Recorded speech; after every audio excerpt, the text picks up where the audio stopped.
Welcome back. Chapter 22. I don't even have time to absorb that ending before I hear Jeremy's Jeep pulling into the garage. I stack the pages together into a pile and then glance at the monitor. Verity still hasn't moved. He suspected her?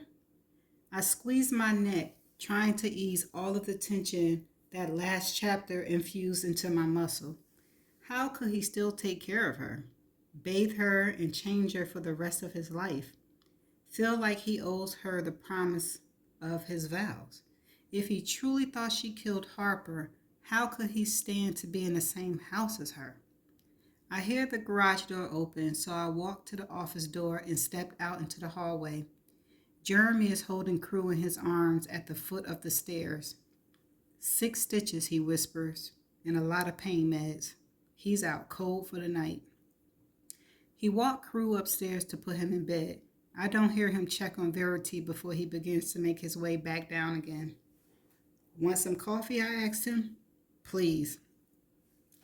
He follows me into the kitchen where he hugs me from behind, signing into my hair as I start a pot of coffee.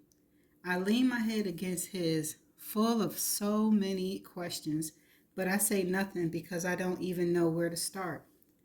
I spin around while the coffee brews and wrap my arms around him. We hold each other in the kitchen for several minutes until he releases his hold on me and says, I need a shower. I have dry blood all over me. I notice it then, the drops on his arms, the smears on his shirt. It's starting to be our thing, being covered in blood. I'm glad I'm not superstitious.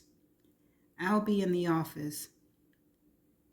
We kiss, then he runs upstairs. I wait for the coffee to finish brewing so I can make myself a cup. I'm still not sure how to approach him with all my questions, but after reading that last chapter, I have so many. I think it might be a long night. I hear his shower start when I finish pouring myself a cup of coffee. I carry it back to the office with me and then spill it all over the floor. The cup shatters. The hot liquid splashes on my leg and begins to seep under my toes. But I can't move. I am frozen in place as I stare at the monitor. Verity is on the floor, on her hands and knees. I lunge for my phone at the same time I scream Jeremy's name. Jeremy! Verity heads tilt to the side as if she heard my screams from upstairs.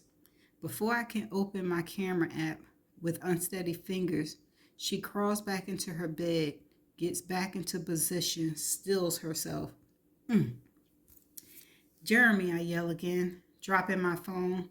I run to the kitchen and grab a knife. I run up the stairs straight to Verity's room. I unlock her door and swing it open. Get up, I yell. She doesn't move, doesn't even flinch. I rip the covers off of her. Get up, Verity, I saw you. I'm full of rage as I lower the side of her hospital bed. You aren't getting away with this. I want Jeremy to see her for who she really is before she has an opportunity to hurt him, to hurt Crew. I grab her by the ankles and pull on her legs. I have her halfway out the bed when I feel someone rip me from her. I'm swung around, carried to the door. He plants my feet on the floor of the hallway. What the hell are you doing, Lowen? Jeremy's face and his voice are so full of anger. I step forward, pressing my hands against his chest. He pulls the knife away from me and grips my shoulder. Stop! She's faking it. I saw her. I swear she's faking it. He steps back into her room and slams the door in my face. I open the door and he's lifting Verity's legs back onto the bed. When he sees me entering the room again, he tosses the cover over Verity and shoves me out into the hallway. He turns and locks her door, then grabs me by the wrist and pulls me behind him. Jeremy, no. I grabbed at his wrist that's locked tightly around mine. Don't leave Crew up here with her. My voice is pleading, but he can't hear the worry. He can only see what he thinks he knows, what he walked into. When we reach the stairs, I back up, shaking my head, refusing to descend them. He needs to take Crew downstairs. He grabbed me by the waist and lifts me over his shoulders and carries me down the stairs straight to my room. He sets me down onto the bed gently, even in the midst of his anger. He walks to my closet, grabs my suitcase, my things. I want you to leave. What? What, Jeremy? Okay. I lift up onto my knees and move to the foot of the bed where he's shoving all my things into the suitcase. You have to believe me. He doesn't. God damn it, Jeremy. I point towards the upstairs. She's crazy. She's been lying to you since the day you met her. I never seen so much distrust, and hatred pouring out of a human. The way he's looking at me has me so terrified, I scoot away from him.